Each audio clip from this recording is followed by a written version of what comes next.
Example number 2, determine the scale factor. The diameter of an actual Canadian quarter is 23.88 millimeters. Calculate the scale factor used to create the diagram of the quarter. Round your answer to the nearest tenth.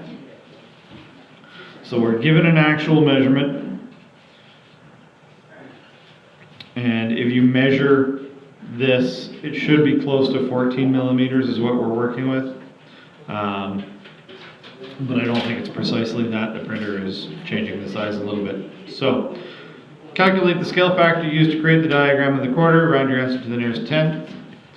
So, measure the diameter of the quarter, and we're going to say that it's 14 millimeters.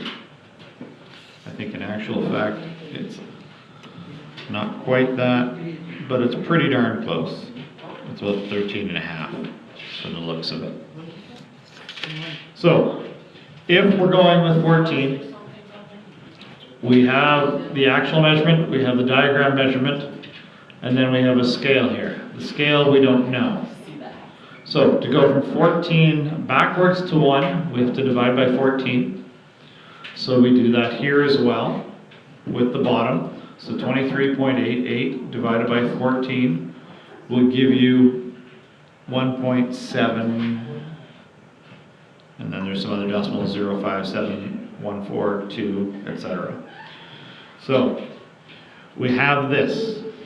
To find our scale factor, take the 1 and divide it by the 1.7, and you end up with a 0.588, etc. If you round that to the nearest tenth, it's about 0.6.